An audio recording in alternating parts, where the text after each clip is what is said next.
Hey guys, welcome to the newsletter for August the 20th. I'm recording this on the 19th, but I've got three good ideas for you. So let's jump right in. So I've got the S&P on the chart here to start with, just as a reference point.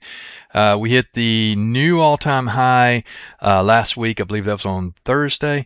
Just up and away, right? And we seem to be having a little trouble getting really past this major level. There's actually a voodoo tree line right there. It's on a different chart, but it looks like we're having a little trouble getting there.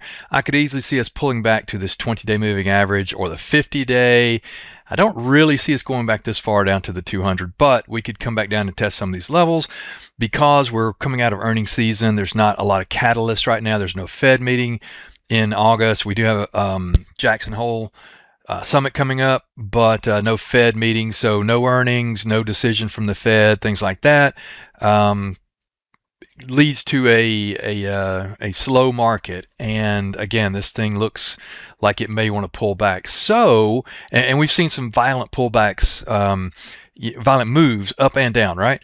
A lot, particularly in semiconductors, things like that.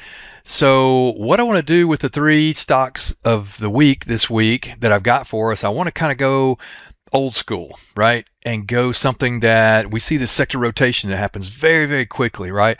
So I want to go back to some of the old names that we know and like and all that kind of stuff and look at them. So the first one on the list here is CSX, the old stodgy railroad company, right?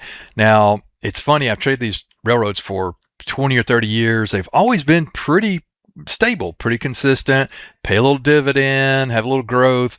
But if you look at this, I mean, look at this. So CSX Railroad, right? Lower left, upper right, there's the 20. I mean, that is a great looking chart. It's only been below the 50 three times the whole year. And we've had the S&P, looks like this, some wild moves, so this can kind of, stocks like this can kind of stabilize your portfolio, especially in a downturn. Things rotate out of tech or some of the other sectors, and this has always been kind of a good defensive sector. Now, it is not in the same category as Nvidia or Micron or any of the other names, Apple, whatever, but that's not the point of this. The point of this is to get a good stable stock, right? So CSX is a good defensive name.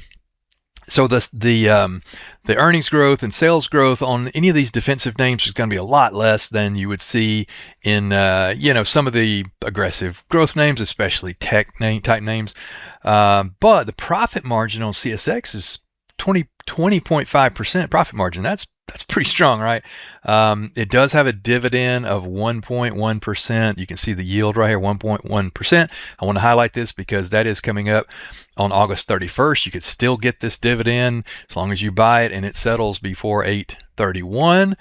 Now it's 14 cents, not a lot, but this is not a high dollar price stock. It's not a $600 stock. It's a $50 stock, right?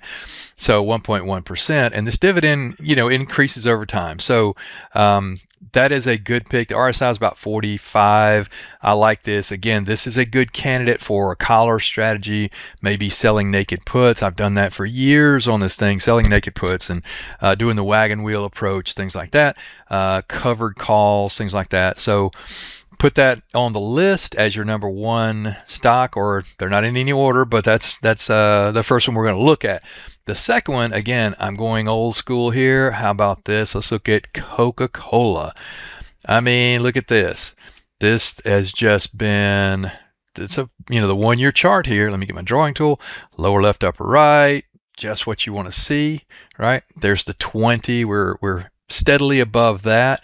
Good, stable, old school brand, defensive name. Again, I'm kind of looking at consumer staples, consumer durables, not for the whole portfolio, but just to maybe sprinkle in a little bit in case tech gets weaker and all that. Now, to be fair, I'm not bearish. I don't think the market's going to have a black swan or anything like that.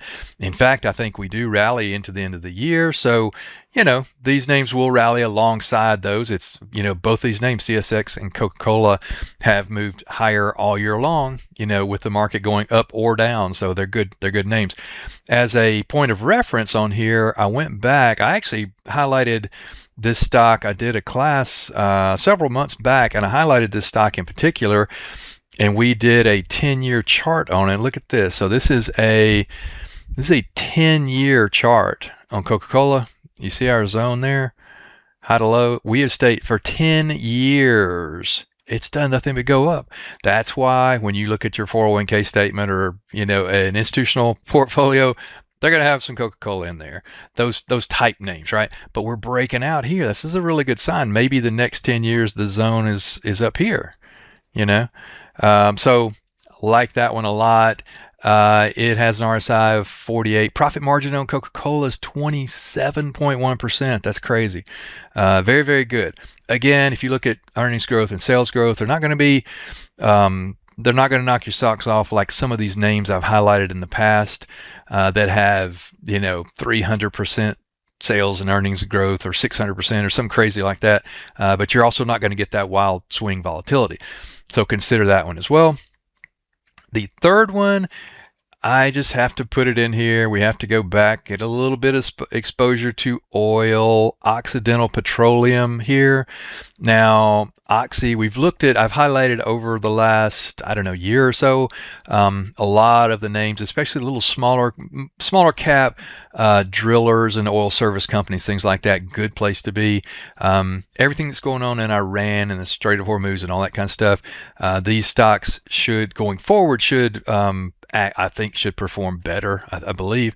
Here's the 20 and the 50 have crossed over right there. There's the 20, there's the 50, there's the 200. We came and briefly touched it here.